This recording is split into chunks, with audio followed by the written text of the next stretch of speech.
S23 Series 5G for Geek Fam instead. Screen rotations from Naomi.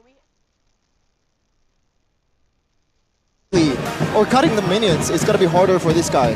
Yeah, I think Professor KB was talking about how the double clear lane playstyle from Claude might not be as valid anymore.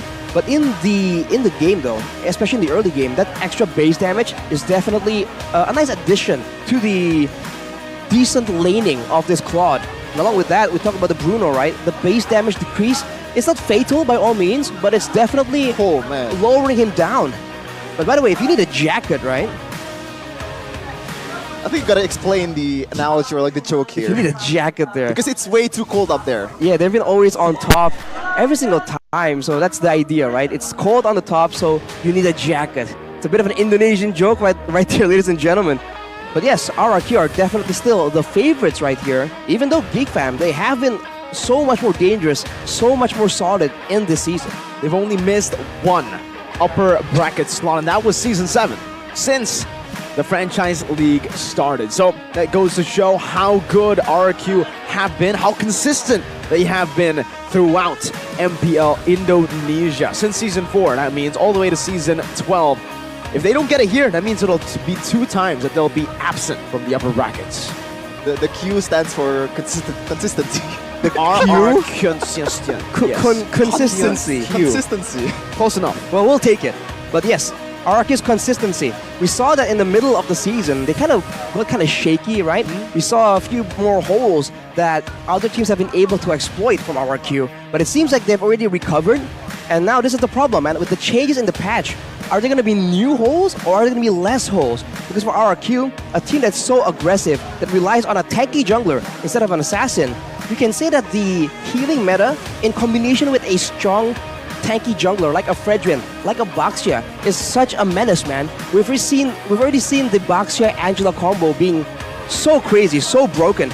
And now there's going to be some arguments for assassins, but I think overwhelmingly the tankier members are going to have a bit more of an advantage in their direction. A lot of support has been buffed. I think you could have mentioned Rafaela too, right? Baxia and Rafaela. This is a very iconic combo in M1. One of the teams from Japan. 10 seconds gaming, right? Yep. I believe they pulled it off like when Baxia and Rafaela was not in the meta at all, and it got banned every time they're playing. Maybe we're gonna see it again. I don't know, because Rafaela and Baxia is it's a bit more. How do I say it? Like the synergy is there more than Estes and Baxia, right? Well, see, the Estes now gives anyone who is tethered, right, to Estes gets a bit more of defensive stats. So the Baxia that's already tanky, along with that defensive stat buff, sounds kind of crazy, man. But as you mentioned, Shevin, the Rafaela right now with the slow removal built into the kit is so important because a lot of teams we've seen, including Onyx, by the way, they've been relying more on the slows to augment their execution, right? They let go of some lockdowns, some stuns, some roots, but they also take a lot more slows so that they can outmaneuver their opponents. With the presence of a Rafaela, this means heroes that have been so dominant, like the Yi, for instance, just, get that much weaker, right? Have one more counter to consider before they're picked as a prio pick in the Land of Dawn. Let's take a detour, though. We're going to see the top 3 gold lanes here for MPL Indonesia Season 12. It's Brands, CW, and then Mr. Chad Era himself. But unfortunately for all 3 of these players, well, not all 3. I think for the most part, Chadera and Brands, Claude's been nerfed. Bruno's been taken out, right? A few of their prior heroes, even the Beatrix, has been nerfed. So, with a lot of these prio marksmen, with these players who are very, very comfortable on those heroes already taken out, how do you think they're going to perform here? I think for CW especially, he's going to have to step up. I think we're going to have to see a lot of Melissa bans against that man. Popped off on the Melissa against Echo at MSC, and with the reverse of the nerfs to Melissa, I think CW might be back. Well, before we get to CW though, banana, I think it's how it's supposed to be pronounced. Yes. That is the total number of eliminated minions throughout MPL Indonesia 12. 43,224 and still counting. So this guy has been just clearing those minions, hence the reference, Shevin. I don't really get it. It's 2023, bro. Come on. Not watch the I'm sorry. Yeah, I did watch it, but I kind of forgot. Like, it's been like, I don't know, 12 years or something? No. 12? What? No, I'm just joking. I'm just Kevin's joking. a time traveler, guys. Just joking. But is Man. that exclusively for Banana or just the whole MPL? I think it was Stat for earlier? Banana. That was a banana stat. Yep. 43,000 for Banana? Oh, that's that one earlier. Total number of eliminated minions throughout MPL Indonesia Season 12 has reached 43,000. So it's everyone. So what the heck was Banana? Yeah, particularly I bet highlighted that's there? why. I was Because like, he's playing in this game, man. Is it because he's yellow? Ba ba ba ba banana. That's why, Rashi. The minions and banana. It's a banana song, man. oh. We'll see if he has the same song against Luke, though, in this game. We saw that Banana, he has been able to actually find, whenever RRQ goes for a dive comp, he's always been able to find plays in the back line. But with the current situation, right, is he going to go for yet another divey kind of hero? Or is RRQ going to go for more of a front-to-back situation right here? And here, once again, need a jacket. We've explained this already. Yeah, I'm sorry, man. You guys are sadists, bro. You don't even talk about the minions being 43,000 minions have been killed for the players' goal. Do you guys not want to like start a hashtag save the minions or something? Nah. Hashtag worth it. They're evil. They're evil. They're spawn of evil. I mean, it is worth it, right? When you can get all those items, especially me as a goal laner. I'm guilty of killing those minions, man. I'm a minion killer. Hey, it's for the greater good, okay? Absolutely.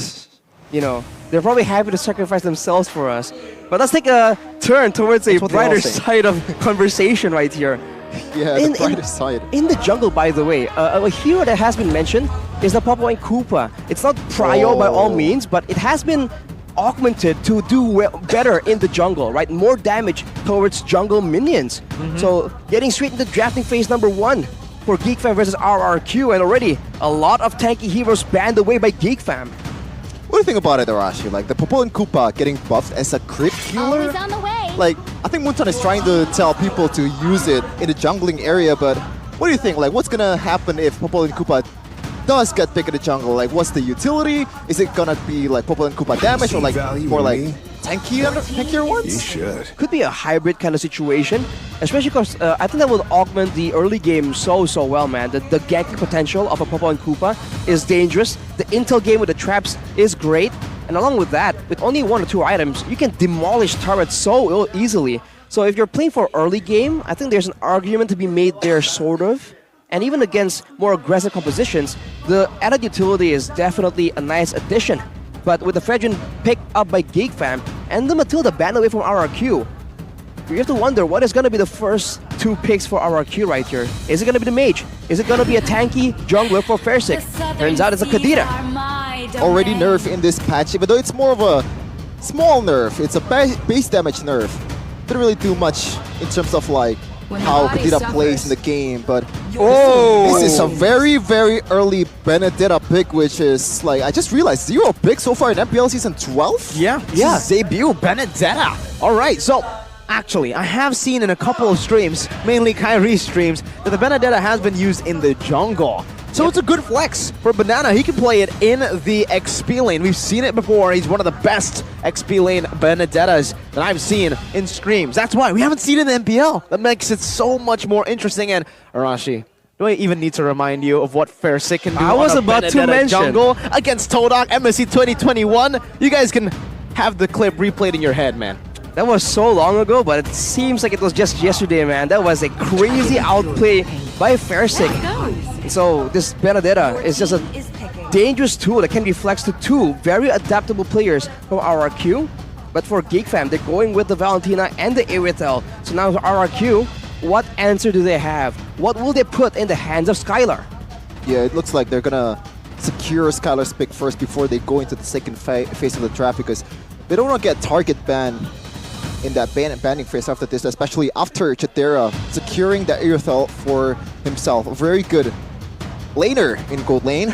Very good also in the team fight. It's hard to be targeted by both Benedetta and Kadira, especially with a Purify too. Could be damage, right? With the Irithel, especially with appropriate support, if we're expecting any kind of support healing heroes here, it's so difficult to deal with an Irithel that's just doing so well, especially if he goes with a Purify. So one of the main counters I've seen that is so effective with the Irithel, for the Irithel, is to just get damage, man, and ensure that the Irithel cannot walk up without getting punished. Getting him space. would be a very, very good idea to have. But now, I think for RRQ, they need to make some adaptive bans. Usually they stick to, yes, the Fanny and the Joy, and we do still see that with a Matilda ban in the first phase. Second phase, I think now they need to really dive deep in the patch, right? They already have a Benedetta, they have a Cho. This is where you need to see a Phobius ban, because it's just been buffed. It's going to be tough up with so many dashes across the board for your lineup. Or maybe they want to ban Ruby first because Spolowski has been playing a great Ruby so far in MPL Indonesia's 12th. But going for a Lancelot ban, even though Nile is mostly going to play that Fredrin in the jungling area. What do you think, Arashi?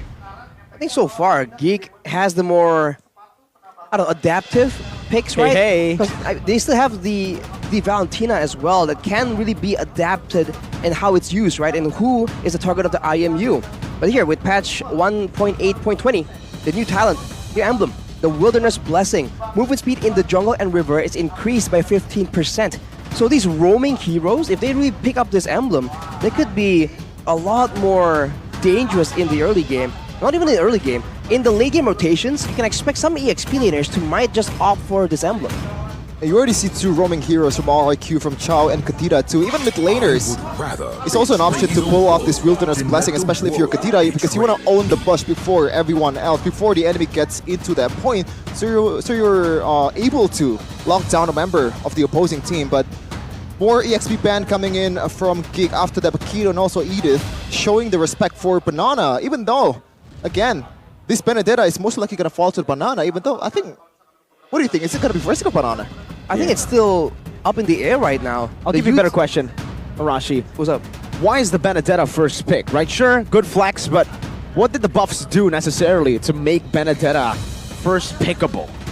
They increase the damage in the first kill, right? So the impact of that is the Benedetta has more damage, obviously, better clear, but also more mobility because the dashes of the Benedetta relies a lot on the damage that's being dealt as well. So this means that the Benedetta has better clear, better ganks, more danger, but also more mobility. So overall, it's just a great buff that makes it a lot more, I think, I don't know, a lot more legit in the current patch. You can also go with a more adaptive build, but I think damage is still the way to go for this Benedetta. All right. But now it's going to be the Kanja ban. Phobius still up for grabs. What do you think, Sheffin? You are an XG player. You used to play Phobius a lot. You think the buffs is real, as like given Phobius a time to shine now finally back in MPL? I think it's a very conditional pick in every kind of draft, but in this case though, Benedetta, Katira, and Chao, this is a perfect time to use the Phobius, even though there's not much in terms of like real utility. There's no real CC, just like Fredrin, for example, or like Charizla, you can go in with the penalty zone in the flicker. Phobius is just deal damage. That's it. That's all it offers. So it's a bit hard to be utilized fully, I'd say. It's a bit more conditional. Its damage is also tankiness, and Sustain, yeah. Unless the Esmeralda gets banned out, I feel like it's a bit of a risky pick still for the side of Geek Fam and RRQ, I guess. So the final pick right here is a Guinevere. Benedetta XP? Or Guinevere XP? Well, No, Benedetta for sure. For sure, that means there's not going to be an Esmeralda in the XP, right? It sets up perfectly for that Phobius. You just set that up as well, Rashi. So, what about now? No Esmeralda risk, no Esmeralda threat. The Phobius, again with a grin, it's still yet another dash that is possible, and I wouldn't put it beyond Geek Fam of all teams to really bring it out. Ruby in the for hands sure. of Luke, Ruby? it's still a great pick, but like you mentioned, Shevin, the Ruby. Ruby and Phobius is great too, because it also enables the dashes, right? Oh, it's gonna be Khalid instead. Wherever I go, It's a... hey, your team. Oh, Beloy special! Yikes. Slow. Okay. It's a slow resistance though. I mean, there's more movement speed for Geek, so they can really out-rotate RRQ, but at the same time, I guess they're really still banking on the EXP to be the main playmaker for the Rafaela. So this means like still a lot of speed boost, more mobility for the Iritel, but also the wider range, wider AoE on that ultimate will definitely be a big factor for this match. Oh my god! What? What Wow. the hell? Wow, what is going on? Okay. What is going on indeed? Where's this Popo? It's for Skylar! Yeah. I've said this before the patch though, by the way. I felt like with so much what to emphasis being made on picking up the gold lane, zoning him out with damage and crowd control, the Popo and Koopa is a lot more secure, right? you have an additional body to tank some damage from damage sources like the Shadow Kill, for instance. I feel like it's always had some kind of potential with the Intel game as well. But I said it before the patch. Now after, with all the bans targeted towards Skylar, he goes for the Pablo and Koopa. Bit of a throwback to the seasons back then. It's gonna be hard for Poloski to be able to check the map, like even going near the bush, because there's just way too much threat to handle, man. Popo and Koopa can just stunt you right away. There's Naomi with the Chow, there's Clay with the Katira. The one who's gonna open the map is for sure Nile, right? But in early game, like what's gonna happen, Arashi? I think there's a lot of crowd control right here that Geek fam might have to be very careful with. And even later, having a Guinevere means that you have someone in your roster that can do a lot of different things, right? Mobility, juking out with the second spell, so as well as deal damage. But just like that, we're into the Land of Dawn. Land of Dawn, we go for game number 1. The decider for the upper bracket for playoffs in Season 12. Geek Fam versus Rex Recum Chaos. Okay, man.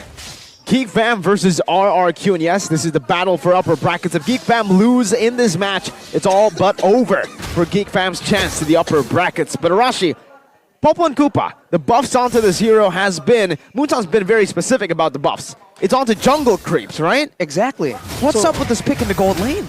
I think it's just value when it comes to survivability, etc. Baloyski though. Flicker? 1v1. Oh, that's a flicker and a solo kill. First blood, and Naomi survives. Brilliant killing notification, by the way. Okay, a bit of a disrespectful there, Poloski, not respecting the damage from Naomi in early game, especially with the concussive blast, as we take a look at the emblem, Rashi. You see Tenacity and Fury, just Tenacity mainly for Skylar means that he will have a bit more survivability, and I think that's the idea, right? Against Chidera, against Nile and Luke, so much burst damage threat coming in. With Popo and Koopa, you have more shielding, you have some utility to set up for ganks, and you can farm the jungle creeps as well when you're left alone. So overall, you can see why this pick sort of makes sense. We'll have to see if it's as good as RRQ predicted to be, though. Okay, Mirko, you're a gold laner savant out of all of us in the desk right now. Irithel versus Popo and Koopa. I would expect Popo and Koopa actually winning it out in the early game or in laning phase, but what's happening right now? I think, unfortunately, Chidera's just been able to utilize the space much better. Skylar hasn't been able to fully go into the stuns and to bully this Irithel. Let's take a look at the Turtle. First and Nile going at it, 50-50 coming in. Banana comes in with the Petrify, but Nile still finds it. That's a rough wave. First going to be slain by a boy. And Geek Fam picks up a big dub early on. Oof, the EXP lane presence right here, man. Banana, though, still holding his own against Luke on that signature Khalid. But in the jungle, Nile is going to be having a lot more success right here. As we take a look at the talent's prediction by the Samsung Galaxy S23 Series 5G, it's going to be an even split between all the talents. Okay, so RQ for Rashi and me, Geek Fam, but I need more explanation on why do you pick Geek Fam, Mirko. Oh, you know. You know. If you know, you know. Like, is it a draft, or like, do you want to go for a curse or blessing right now? You know. You know? Okay, so he's going for the convenient route, but we're gonna see Beloyski and Nomi once again duking it out in the roaming area, which you can notice, actually, Beloyski, Naomi, and Clay going for that Wilderness Blessing to enhance their movement speed more in the early game, and you can see Clay very, very fast right now. First going in for the jump, unable to connect. Beloyski is still able to utilize the Holy Healing to get him out of that sticky situation. Chidera has just finished up that Haas Claws. And yeah, this matchup, let's get back to it. Skylar's just not having a good time. Chidera's been winning it. So it's not as we would think this matchup would play out on paper. I think it's quite difficult for RRQ, because if you look at Geek Fam, they actually have a very solid game plan going on. They have 3 Purifies to nullify all the hard crowd control from the side of RRQ, and once the hard crowd control is no longer an issue, now you deal with slows. But if RRQ go for slows, then there is that Rafaela. So Geek Fam can be a lot more maneuverable. It's only about playing on the damage, but look at Clay. Holy Baptism coming down. Oh, some damage as well from Luke. Clay gets the rough waves. Naomi with the way the dragon, but the Petrify comes in to connect, and it's going to be a kill over towards Luke. Picked up by Banana. Versick now jumps in with the Requiem. Beloyski with the Purify, and boy with a big splash of damage. One more should do it. He's chasing Versick down, but he uses the Retribution to slow a boy. And now, Nile He's looking for some more. He goes and takes the orange buff, invades it without using the red tree. And this will give the first, or the second turtle rather, to Geek Fam for free. The royalties strike back, but at what cost? The early game pressure is gonna be much more better for Geek Fam, but Chadera already burning the Purify in the gold lane. Clay already eyeing for utilizing that fact. The Purify is gone. It'll be very difficult for RRQ to try and find anything decisive with the Purifies available for Geek Fam. Of course, they have a lot of crowd control to burn out those Purifies, but hey, there we go. Clay and Versick, Requiem plus the Rough Waves. The double R combo. We're just waiting for the Q. Okay. RRQ. Yeah, I get it, Mirko, I get it, but The consistency. yeah, I'm already salivating like on the potential of that Wilderness Blessing Man, but just another engage. A big dive into a wave, the dragon by Naomi. Chadera gets out, heavy crossbow, outplays Skylar. Now Versick taunted up under the turret, takes a big turret shot and straight into the blades of Nile. Nile, just brilliant response. It's very aggressive what? in the. Oh my goodness, just taking all the damage too. But Naomi wants more. Again with the G Kundo, Nile walking up, a good Shunpu to cancel it out. An oddity as well used up. Clay's taken low. Chadera wants to go for more, but decides to finally just respect RRQ. And was that worth it for Geek? I think it still is. The fact is that RRQ, they really should be winning in this early game. But due to how Geek Fam is playing, it's a bit more even. And in fact, Geek Fam are the ones with a gold lead and a neutral objective lead as well. This is just not the way that RRQ really wants this to go. The Popo and Koopa is meant to try and delete turrets, but they are the one losing the first turret here potentially against Geek Fam.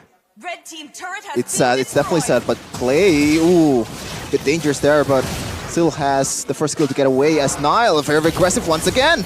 Knocked up, Naomi walking down, the Requiem locks him down. Who gets it? Was it Versick? Yes, it was. Now it's an all-in onto the Petra. No movement at all. And a Petrify as well. Beloyski caught in. The final slash. And now it might just be a boy getting caught, but he has a rough way to escape. Naomi follows him through with a G Kundo. Meanwhile, look at Luke looking for the kill in the back. Raging Sandstorm not connecting. That's a big whiff as Clay is able to dodge away from it. That's a solid 5 seconds taken away from Nile, man. Just hot potato. Everyone's seeing him. Man, everything being used right there, showing you again how much crowd control RRQ is just saving up, and now Luke becomes victim of it again. Another Requiem locking Luke down. Beautifully done. And RQ has just reclaimed a turtle. This is a great adjustment from RRQ, man. Usually teams go with the Purify, and RRQ, relying only on Banana or Naomi to engage, they can't really get much. But now, it's a different situation altogether. And look at that. RRQ constantly have more crowd control to throw after the Purifies have been used from the side of Geek Fam. Of course, this is the mid-game where RRQ's composition should be stronger, on paper at least. So if they want to try and get advantage, it needs to be now. Turrets, kills, lords even. If they can't really get it now, Geek Fam will start to slowly but surely outscale them. Especially on this prolonged team fight, right, Arashi, because they have healer from Beloyski, a lot of disengage potential as well. If they want to just took it out for like 10 seconds, Geek definitely is going to be the one who's winning out the matchup. But the boy, once again, still able to escape with a Purify. Whoa! Electro final blow by a boy! Oh, he steals it! Sustains back up! Clears out the wave! What looked like a mistake turns out to be an amazing play from a boy. swag points there. It doesn't really need to be done, but he did it. I mean, I think it saved the turret, technically. And, wow, Nile, once again, just showing dominance in the jungle role. Versick is definitely struggling right here. And RRQ, they need so much in order to even set up for a single kill. They can't really go for much right now, especially if Geek Fam sticks together and Nile can soak in the damage. Holy Baptism, Nile in the back as well, pinching Skylar down. This might be a solo kill. Boy the Dragon locking Nile on the wall with a heavy crossbow. Chadera sees one more hit. Clay in the back jumps in with the oddity. Chadera still able to escape. The Petrify locks him down. No Purify right now, but he's still able to escape for now. And Clay splashes him with water as that's an Blazers ram into a Raging Sandstorm from Geek Fam. They pick up a tier 2 and a 2-for-1 trade. Luke, who's joining the fight? Right away with the Raging Sandstorm, Luke saves the day for Geek Fam, as right now they have 2k gold lead, cruising through the mid lane. Oof, it's so difficult, man. RRQ, they're playing it well. They're using their crowd control sporadically, right? Not stacking it on top of each other. But Geek Fam, they're just a bit too disciplined in their positioning, in their decision making. The whole sequence was started because they wanted to go for the Lord. And with that winning fight, they can go for it unless Banana does something crazy. Final blow ready. But Luke gets it. That was a red tree earlier. I guess it was calculated. Bit too much CC to handle for RRQ. Every time Clay wants to go in, every time First Take wants to use the Requiem, there's a lot of cancel from Geek Fam to be able to cancel it out. You have a boy with the Terrify, especially Beloyski with that ult as well. Has been doing work so far, Arashi. I think the only saving grace for RRQ is the fact that Banana is doing really well in this matchup actually against the Khalid. So he can go for a split push if necessary, and he can definitely deal damage unless Fair Signal gets jumped on. First Six been locked down twice. Nile cancels the jump twice, and Beloy was able to catch him with a Holy Baptism. Play jumps in right now, rough waves, but Beloy is able to heal back up with a good Purify as well. Tadera with a heavy crossbow earlier. Naomi looking for the pick onto Luke. Banana jumping in with the Phantom Slash, but now locked down. Has the eye for an eye, but it's going to be Beloy who picks up the kill. A boy steals the final blow. Now backing away. RRQ in full defense mode.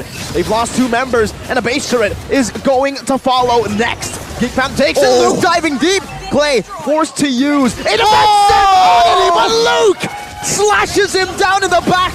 Not even traded out. Nile walking to the front right now, getting locked out with the Requiem, and that's going to be a kill back for RRQ. Looking for the defense, but Geek Fam are going on the base. They are ruthless in this game. They'll take no prisoners as they take game 1 with them too.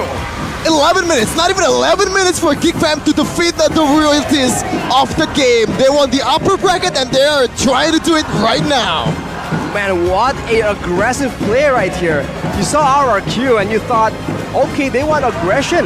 Turns out that Geek Fam, they're the ones who have the better adaptations, the better strat for the new patch, and they just took control of that game and they did not allow RRQ any opportunities whatsoever.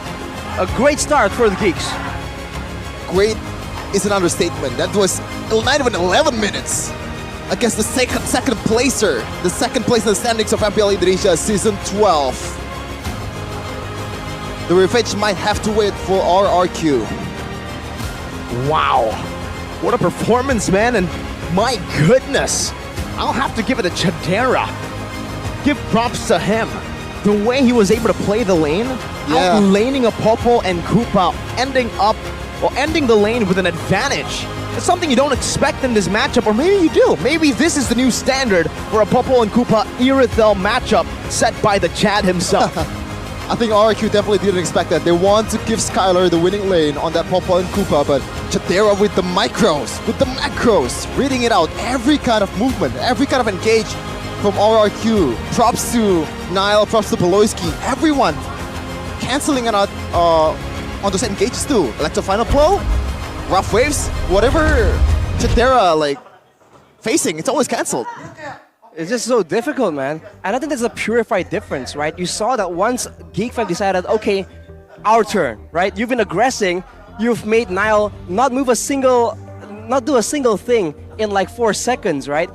Our turn. Once they push the tempo, once they go for the crowd control, RRQ, they don't have the purifiers to make plays around to try and escape from the situation. And so once the momentum really swings towards Geek Fam, that's just the way it is, man. They just completely took over. I think it's a bit experimental, right? Very. Yeah. Popo and Koopa, the Benedetta first pick even, and Geek Fam were basically staying in their comfort zone for the most part, but then experimenting towards the end. I think the only experimental pick was the Rafaela. The rest, we usually see that this is Geek Fam's composition. This is the scary part about Geek Fam, man. They can make adjustments, but it doesn't seem like they're really out of their element, right? Because even the Rafaela, it's experimental, but we know that Beloyski knows how to play it still. So the flexibility right here, compared to RRQ that relies more on signature heroes, right? Power picks. It's just a whole different situation. I think they have to stick to the heroes that they know, right? Even though it got nerfed. The nerf one, Claude, Yeah. Beatrix? Yeah. Against an Irithel? Well, you have to be safe or like confident first before you're gonna play. Popo and Koopa? Are you serious?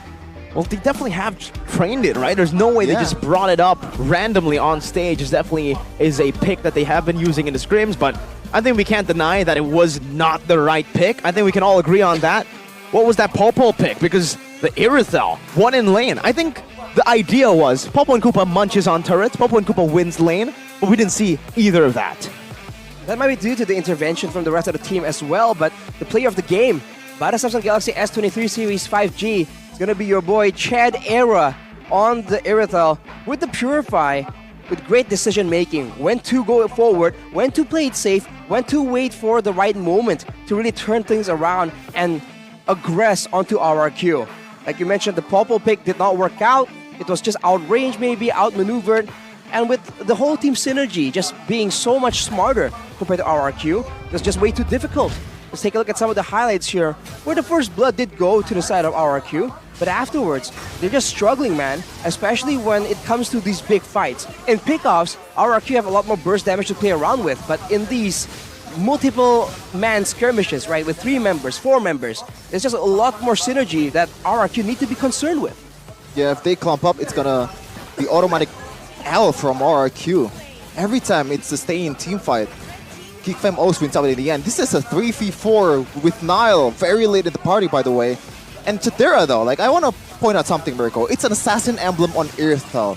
Usually you want to go for more marksman emblem, use more critical damage and attack speed to be able to pop off more in team fights, but I think that's why he's been winning out in the lane, because as an Irithel, you want to trade damage when you have your first and second skill and enhance your damage with the assassin emblem. Kind of helps, I guess. Yeah, I think the Assassin Emblem, we've been seeing a whole lot of the Assassin Emblem for the marksman. I believe even the Bruno likes to go for the Assassin Emblem. It's just that added penetration as well to give someone like Chidera, already a very crit-heavy builder, more utility or more of that penetration so that he can focus more on that just damage, just the blunt damage coming in with the Berserker's Fury and the House Claws. Just crit. Focus on crit, penetration, and the emblems. Yeah, Skylar got the dog, but Chidera has Tiger. Well, Chidera's not got an that equal dog fight. Versus Koopa. versus Koopa. Well, I think if you look at the numbers right here, you can also see that the damage dealt to heroes is a lot higher for Geek Fam. And I think that's a big portion, a big issue right here with RRQ. If you look at their composition, there's a lot of burst damage, but not a lot of DPS. The mid lane, it's a Kadira.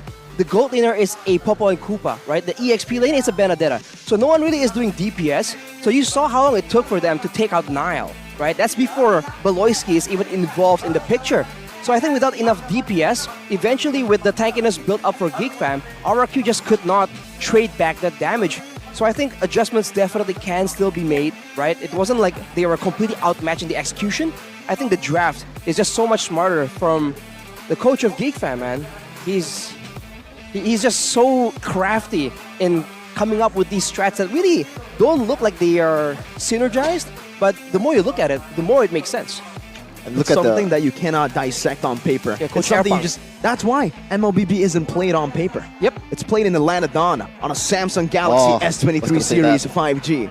You stole it from me, but Skylar, man, 22% team fight participation as a gold laner. This is a very sad stat, right? We've never seen that. Pretty sad. On a lot of kills, like 9 kills, 22% as a gold laner? I think it comes down to, again, the fact that RRQ are very crowd control reliant. Every single time, we've seen that whenever they lost, it's because, oh, Naomi couldn't get the engage. Banana couldn't get the pick-off, right? It's always very crowd control reliant. Always has to be perfect, right? I think the first time they met in the first leg of the season, GeekFam also went with like 2 Purifies and just nullified the aggression from RRQ. They have to find something else, man, because teams are catching on. No, everybody knows that RRQ are great at pickoffs, right? What else, though? What can you bring to the table? I don't know. Answer I me, think, bro. Well, you are the GeekFam RRQ brought. fan. You want to know what GeekFam brought in the first leg after that 2 Purify game? What is it?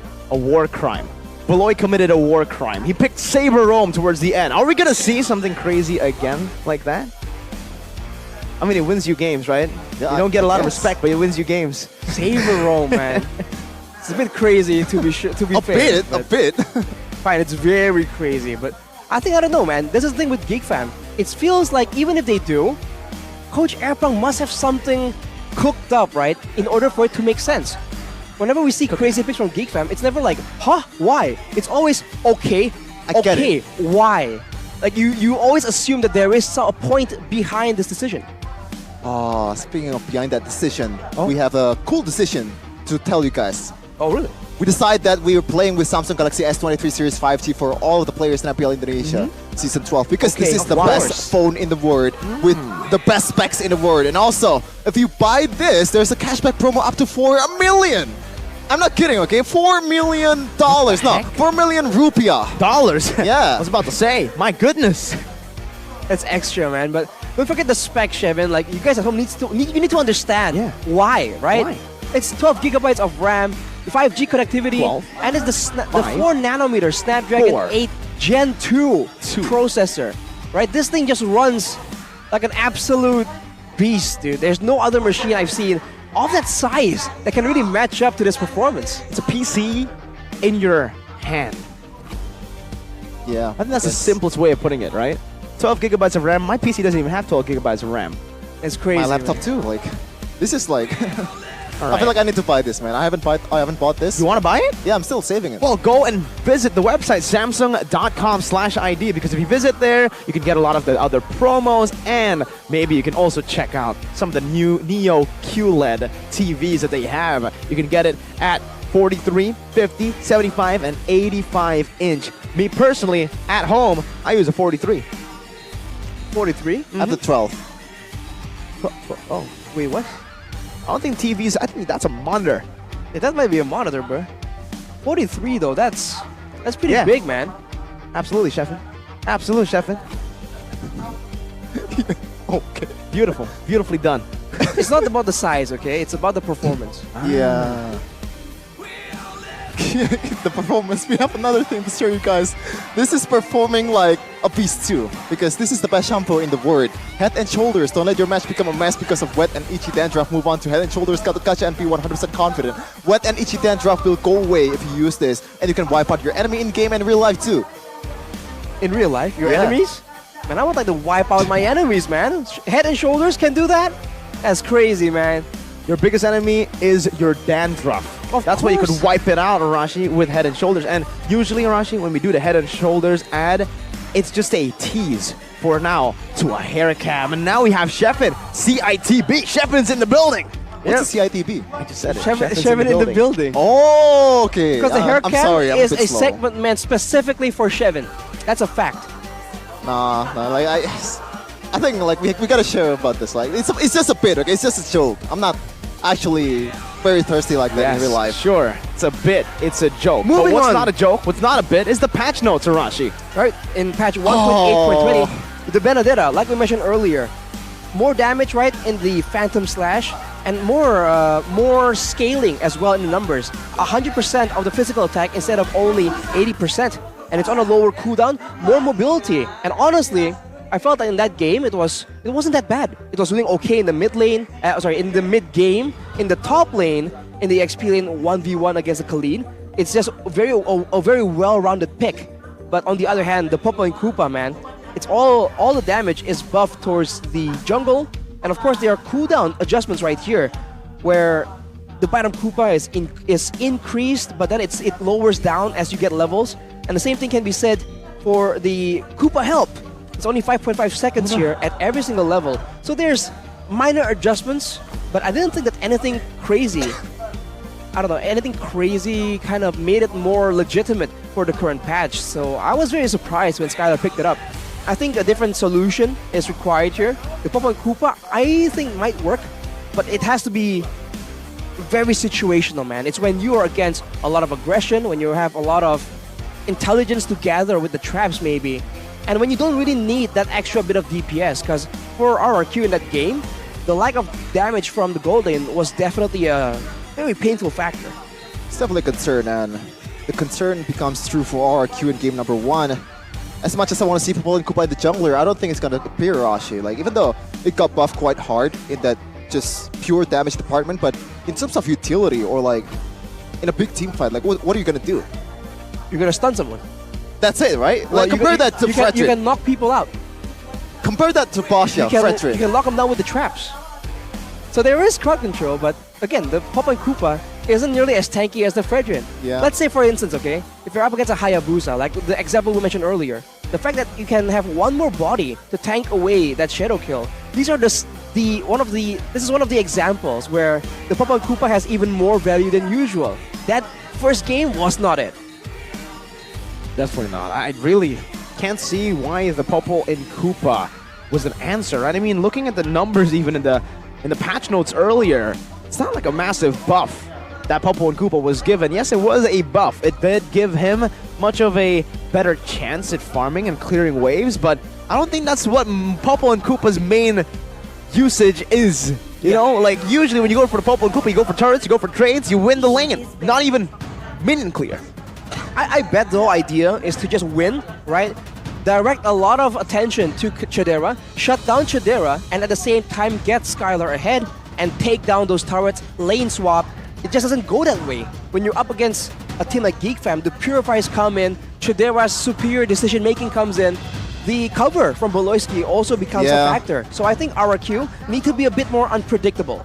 And speaking of predictable, they are still going for this Fanny and Joy ban.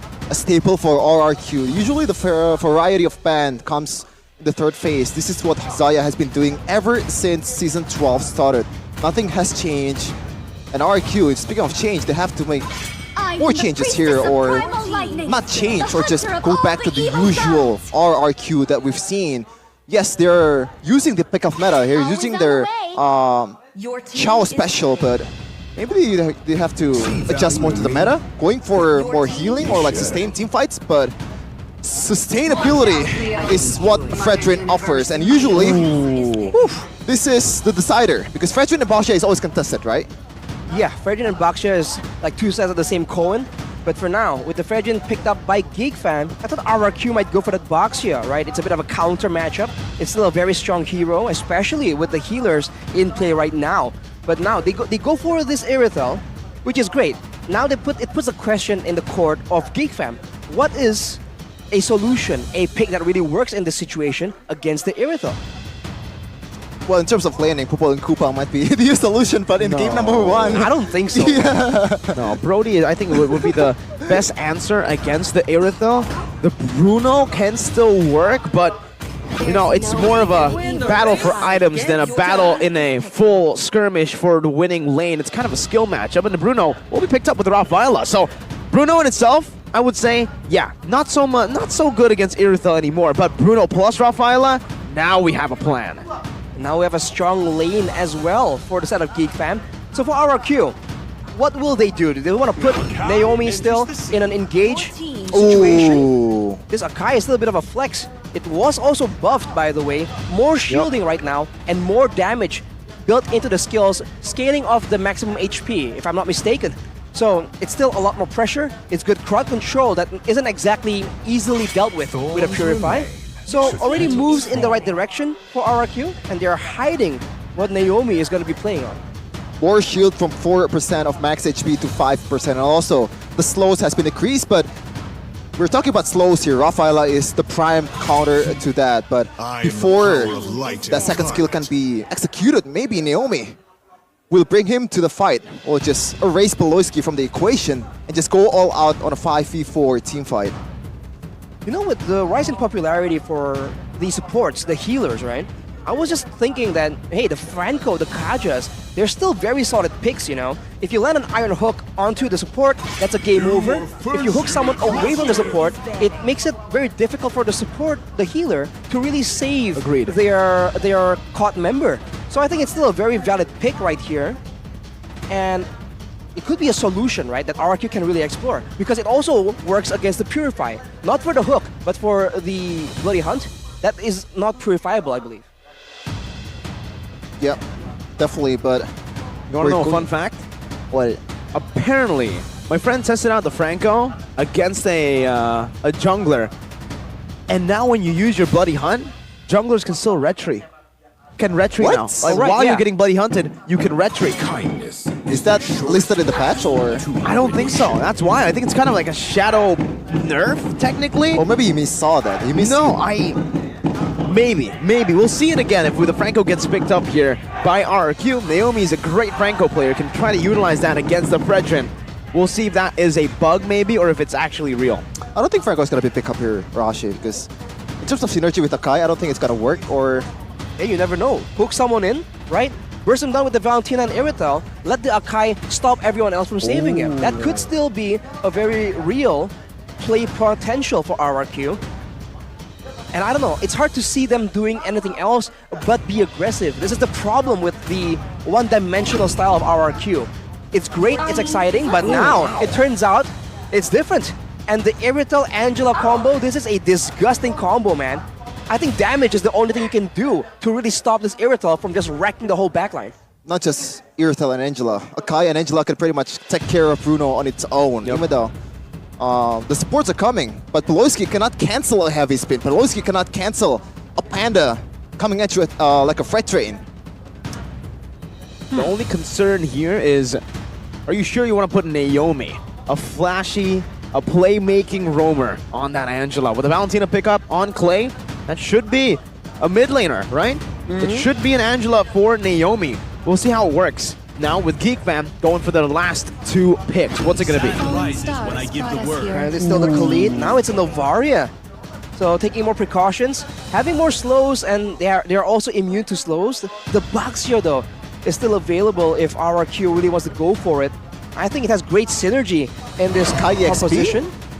Charisla is pretty much Charisla. the standard Okay. pick here because it does quite alright against a Khalid, even though in early game, when you don't have items, Khalid still is the better laner, but the later the game goes, I think the potential of Charisla is going to show in terms of like the sustainability, in terms of like the potential of the team fight. We're going to see how it will turn out. So it's going to be an Akai jungler for Fursic. I'll say this is the signature hero, right? A Akai? signature hero? I wouldn't say On it's Fursic? signature, but You really likes to play Akai, right? No, that was Sutsujin. Oh, Season 10. okay, The my bad. Akai God. he's not a signature hero, but I think Fersic has okay performances on this hero. On utility? And by all means, it's not mechanically intensive, so I think he can pick it up pretty well. I agree with that, man. Let's see how he does on this Akai. We've technically seen him on the Akai before. So yes, we have seen Versing on the Akai. Was he the best Akai? Maybe not. Let's take a look at the emblems, though, for everyone. A lot of assassin emblems for the side of GeekFam, man. For RRQ, it's a bit more diverse. A lot of wilderness out there. And it's going to be the decider whether GeekFam can still keep their upper bracket hope alive versus RRQ. It's going to be tough for RRQ if they lose this one. They need to bank on winning against Dewa United on the final day, the final match, by the way. But I do want to say, Arashi, we had a discussion backstage before the match started about the wilderness. I said the mid laners will get so much more value, and the roamers too, with the power of wilderness. And right now we're seeing it, right? A boy and Clay have both gone for it. When you want to roam around, when you want to actually have impact elsewhere aside from your lane, that talent becomes so much more important. And already Beloyski forced to flicker like in game number 1, but it's a different situation right here. RRQ, they are a lot more oppressive, but they won't get that Lethal Wanderer. I think for their wilderness, I think a boy benefits more from it than Clay because the distance covered will be much more for a boy. He's an Avaria, he doesn't really have a lot of escape skills, so that a lot of times he has to take the long route to get to the mid lane or clear the lanes or even gank from to the side lanes. I think it all comes down to what you were trying to do, right? For a boy, the wave clear makes it that he wants to go very quickly to the side lanes to try and threaten the gank, the poke damage as well. For Clay, it's more direct, right? You have a Valentina, you have more burst damage to supplement a gank, and you can steal ultimates as well. So for now, I think a boy will still get more value out of it, but I think in the mid game, right? With RQ, it's always about that mid game. Well, for GeekFam, it's about the early game so far. Look at the damage onto that turret. Like we mentioned, man, this matchup shouldn't actually favor the Brunos so much anymore, but with the help of Rafa, it does. Look at the movement speed from Angela, man. As Clay secures the level 4 to prepare for the team fight. He stole the ultimate from a boy. Astral Echo will be able to expose everyone. Can Fersic win out with a heavy spin though? Heavy spin into a penalty zone right there. And Oh! what? It's a boy who takes it away. First blood by Banana, though, able to make Nile slip. That's very unfortunate, man. Even with the heavy spin, turns out that it won't be able to play, but look! Beautiful raging sandstorm into an astral sphere. Clay flickering out. A boy, though, chasing him down. Wants to use that astral meteor.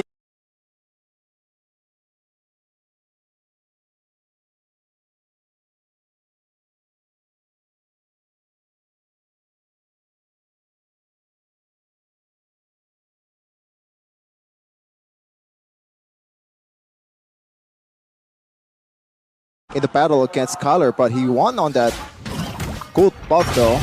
As first and Nile took it out. Okay, Niall's gonna go for the full stacks. The Holy Baptism locks Fersic down just for a moment. Heavy spin still ready. Niall unable to connect on that taunt. And we'll just go for the Lethal Wanderer instead.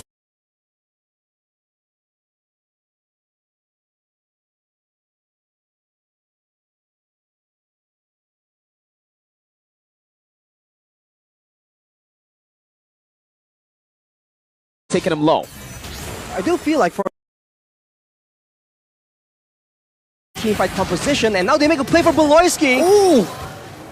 Two heavy skills, the crossbow and the spin, but Beloyski just flickers out of it. Oke, teamfight kembali terjadi. Dan misterius dan Skylar berhasil mendapatkan satu point kill dari Beloyski, tapi Garena masih mendominasi di arah gold lane mereka. Baru ada sedikit gold yang dibayarkan utangnya oleh sosok RRQ. Hanya plus 62 seperti Indonesia. Plus 62 belum gitu, Profesor? Betul. Tidak salah. Tapi buat sekarang kalau kita lihat dari Geek Farm, rotasinya malah mengutamakan bagaimana Luke yang hadir di arah XP lane untuk melakukan clear wave secepat mungkin, dan dia akan jalan duluan ke arah Turtle. Tapi kalau kita lihat dari Hasklaunya, ini dia jawaban pertama untuk Bruno yang baru saja di nerf. Oke, Turtle kembali akan menjadi perebutan.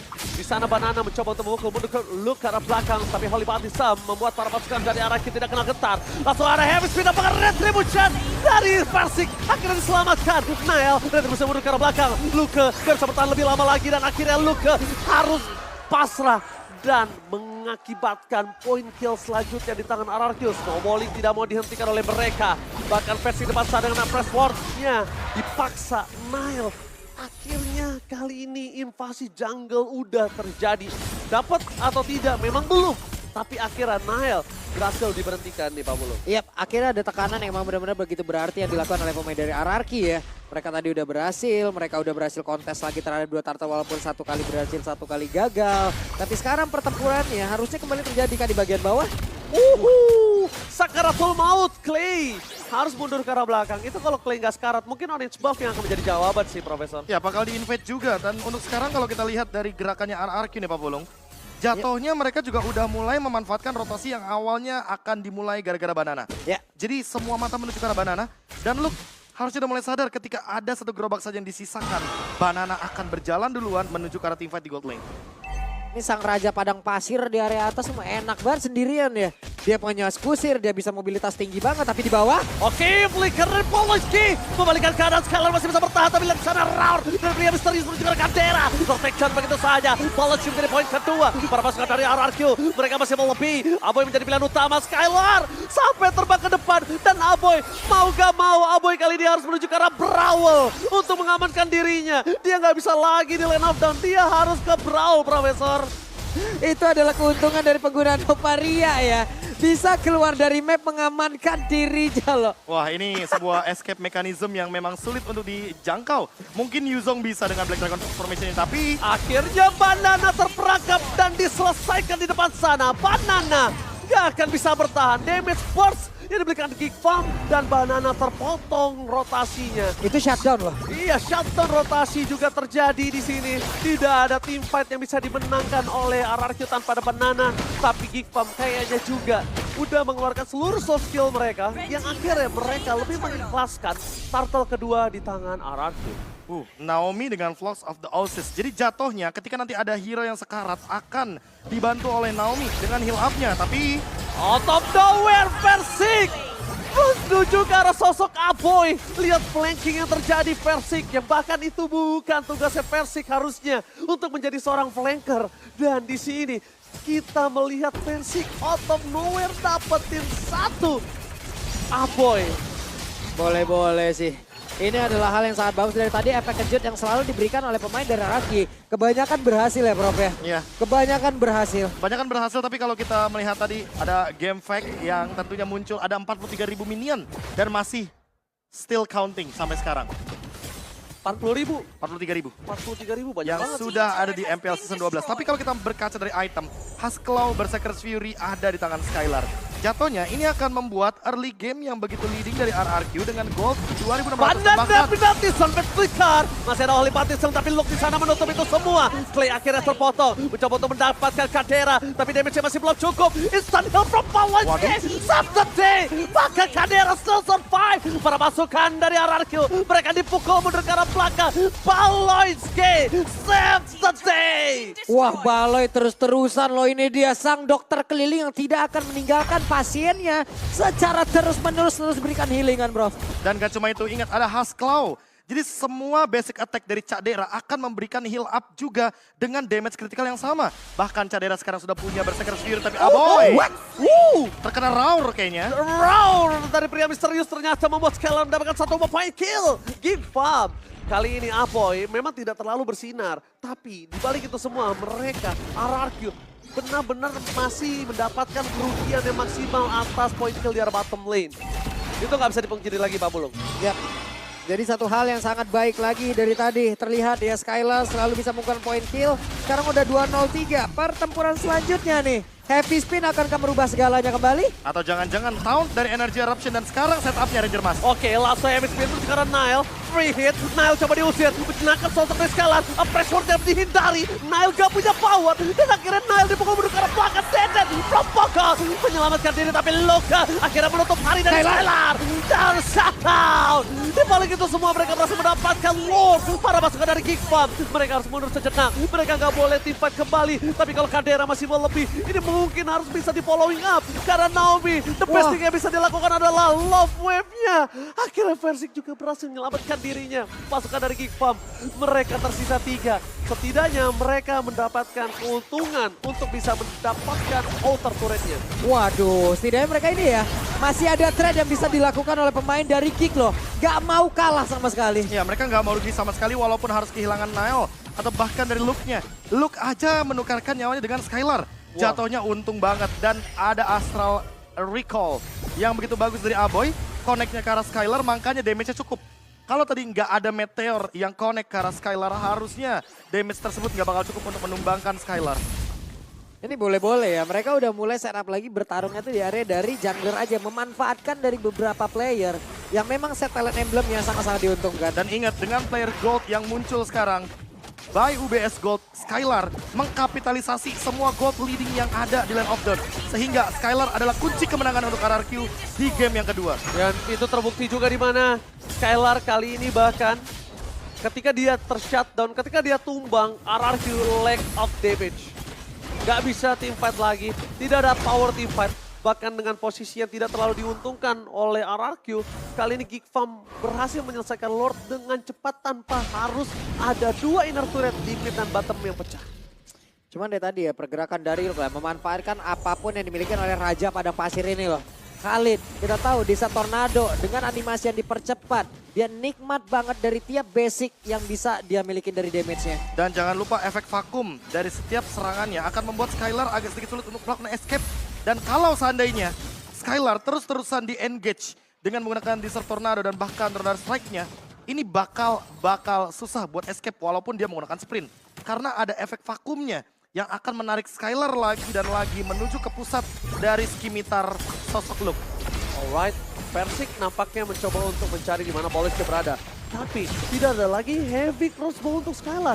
Karena fokus utamanya adalah turret inner yang mungkin tadi tidak bisa didapatkan mereka oleh adanya Lord sekalipun. Windtalker dari Mancing Skylar. terus ya Versik ya, mancing loh dia terus di situ loh. Ya, Versik bener-bener cuma mau jadi bait dan ingat ada Naomi di belakang. Dengan menggunakan satu buah hard guard, Versik sudah bisa dipastikan akan tercover. Kalaupun nantinya nggak ada cover dari hard guard, setidaknya dia punya heavy spin. Ada escape mechanism dan ada blade armor juga. Jatuhnya Cak Dera nggak bakal bisa bermain front to back semudah itu. Dan sekarang Nile ketinggalan level. Oh, Versik tuan muda mencoba untuk memancing keributan di depan sana atas Nile. Dan jangan lupakan Nile kalau udah recall seperti kemarin Profesor dan juga Pak Pulung. Ya. Itu banyak sekali recall-nya. Lihat Lord telah dipegang oleh para pasukan dari RRQ. mereka mencoba untuk melakukan zoning out. Tapi zoning out yang terjadi membuat Giga menggunakan niat untuk melakukan kontes. Bahkan kali ini tidak ada kontes, tidak ada retribution di tangan Versik. Yap, menjadi satu hal yang sangat menguntungkan RRQ lagi. Masuk menit ke-13, mereka punya dia dobrak dan Baloy. Oke. Wow. Versik memancing flicker atas Baloyski. Dengan adanya flicker yang telah dikeluarkan, penalty zone bisa menjadi jawaban harusnya Pak Pulung.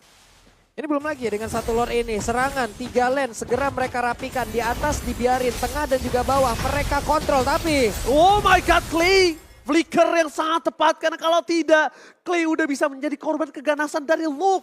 No regeneration for this time, tapi Luke masih bergerak tanpa pengawalan di arah top lane. Waduh, ini Astraliko yang bagus banget. Dimana tuh udah terlihat lagi ditambah Magic Sentry lagi. Ketahuan semua posisi. Oke, semua posisi terlihat. Versik juga udah setengah darah. Ini gak baik banget untuk para pasukan RRQ untuk tim fight. Karena Luke masih punya damage yang besar. Nile masih mau lebih. Para pasukan dari RRQ, mereka sedikit udah coba menyelesaikan. Dan harusnya Lord kali ini cukup rugi. Karena mereka sama sekali nggak bisa menyentuh base turret dari Giga. Giga too strong. Itu dia, Gig terlalu kuat untuk di game yang kedua. Setidaknya dengan Lord yang ini pun mereka belum bisa sampai ke area dari base. Hanya ada minion di bagian bawah tadi yang udah berhasil mengambil 1/4 loh. HP dari base tersebut. Tapi jatuhnya Skylar udah punya item jawaban juga atas Cak Dera. Yaitu adalah Wind of Nature. Jadi semua physical damage tidak akan ada yang berasa menuju ke arah Iritel. Tinggal gimana Naomi untuk nempelin Skylar-nya entah dengan menggunakan low wave atau bahkan mungkin dengan menggunakan hard guard. Karena yang aku lihat dari tadi, Naomi adalah orang dari RRQ yang memang tugasnya adalah menjalankan lane jauh, tapi Versik. Oke, Versik terperangkap di depan sana, masih ada round dari pria misterius mengusir para pasukan dari Giga. Disengage pun terjadi, para pasukan dari RRQ, Skylar tertinggal. Akhirnya ditutup, Versik, heavy spin for defensive. Untuk para pasukan dari RRQ, mereka udah gak punya lagi sword skill dan Giga. Mereka kalau mau memaksa tim fight ini adalah sebuah kesempatan. Karena sosok dari Kadera akan punya power lebih dibanding Skylar. Ya plus ada perbedaan ya antara heavy crossbow dan juga dari Bruno yang bisa digunakan oleh Kadera kali ini. Splash damage dengan single target kecuali dari Waldy-nya ini Prof. Ini pasti akan memakan waktu banget untuk Kadera. Dan jangan lupakan juga masih terlalu banyak efek CC dari teman-teman Giga. Ada slow effect, ada stun effect, knock up juga ada dari Nile. Sehingga Skylar perlu mempertimbangkan ketika dia mau jump in ke belakang. Flanking adalah jawaban yang baik dari RRQ. Tinggal gimana caranya mereka memanfaatkan 3.500 net worth yang menjadi pembeda untuk di mid game kali ini. Wind of Nature juga sudah ada di tangan dari Cak Dera. Sehingga semua physical damage akan saling berlawanan saja. Dan sekarang tinggal gimana caranya mungkin lebih tepatnya agar pemicu dari masing-masing pemain antara Skylar atau bahkan Cak Dera agar siapa yang lebih disiplin, siapa yang lebih terburu-buru. Oke, Clay terperangkap. Flicker telah dikeluarkan. Informasi yang sangat mahal didapatkan Giga. Aboy bahkan tidak tersentuh kali ini di arah backline. Pressure-nya benar-benar menakutkan. Belum ada informasi di mana keberadaan dari Skylar. Tapi Aboy akhirnya mendeteksi itu. Di rumput di depan sana, masih ada body block dari Banana. Kalau tidak ada Skylar, itu udah dipastikan udah 1/4 darah Pak Pulung. Yap, dan mereka pemain Giga juga harus memikirkan jangan sampai out of position. Karena dari tadi Angela masuk ke dalam tubuh dari Skylar. Lane of Dawn kelar semua ya. Oke, Lane of Dawn kelar. Holy Button bisa dikeluarkan dan pakai Versik di sana. Menangkap Nile. Itu hanya jebakan. Tapi ternyata dia bisa diberikan. Aduh, retribution terjadi. Nile berhasil untuk take over. Berhasil mendapatkan Lordnya. Tapi Nile tertakedown. Para pasukan dari RRQ mereka tidak mau pertukaran yang tidak adil. Mereka masih mau mendapatkan 1 buah point kill. Mereka mau pulang dengan buah tangan. Dan menuju ke arah mid lane. Para pasukan dari Giga menuju ke arah detik 41, Lord telah muncul. Harusnya Lord bergerak menuju ke arah bottom lane yang dipegang RRQ kali ini.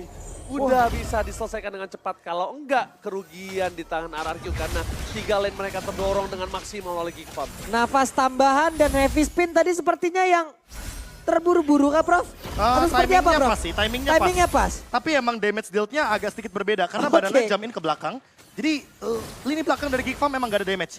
Tapi Versiknya juga nggak cukup untuk membendung Nile secepat itu. Dan memang Skylar targetnya ke belakang. Jadi memang ada 2 Skylar hal yang berbeda. terperangkap!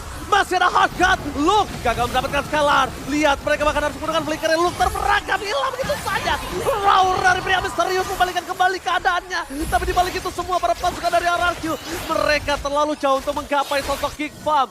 Bahkan laning yang terdorong di 3 lane yang berbeda. Bakal coba mereka manajemen terlebih dahulu Geek Farm.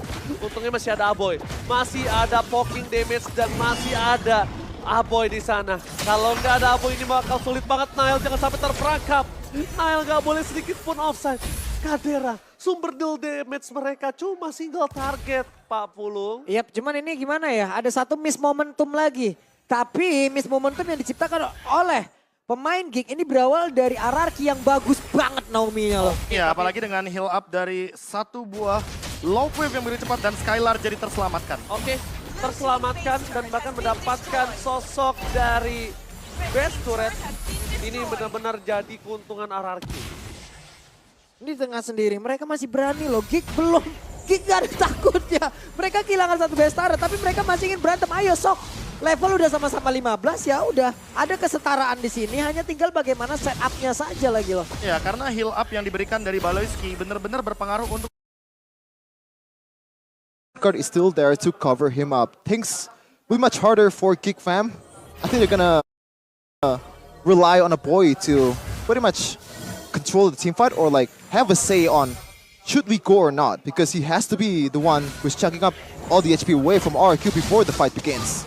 I feel like RRQ need to target Poloyski, man. Without the Rafaela, Geek Fam, there's no way that they can outmaneuver RRQ, especially with the big penalty zone landing. Banana goes for the Athena right now, but Poloyski, as we're talking about it. Wait, that's a hard guard used up. 8 seconds for the Lord. Yes, it's a flicker for Beloy, but it's also a sprint for Skylar. Oh my lord. Resource battle. All right, Arashi, who's it worth for? I think overall, it's still better for RRQ. No flicker on Beloyski means that they're more vulnerable, and with Naomi not splitting, the wave is pushing on the top side. So now the poke from Aboy is still nullified by the healing from Naomi. This might be the exact situation that RRQ have been waiting for. But there's no hard guard. It's risky, but they're going for it. Oh, he misses! Banana misses! Engineer misses the flicker as well! Now, able to flicker out of the wall right there. That's what's going on! Into the raging Sandstorm, but Versing saves the team! Not for long! Genera gets them all! With no hard guard! RRQ fall! 1 by 1! It's a double for Chadera! Welcome to Geek's Chad era! 4-4-1! Sometimes you just gotta have luck on your side, man. The Lord was the MVP on that team fight. And right now, the Lord doesn't matter whatsoever. Geek Fam is trying to end the game right here, right now. It's only Naomi. How is Naomi going to defend this on an Angela? It's an Astral Echo. It's everything at the kitchen sink thrown at RRQ. Geek Fam's hopes and dreams of the upper brackets is still alive. Oh! What did you see, Arashi, at that time? The Lord just knocks up 4 people of RQ, like 3 people in the air.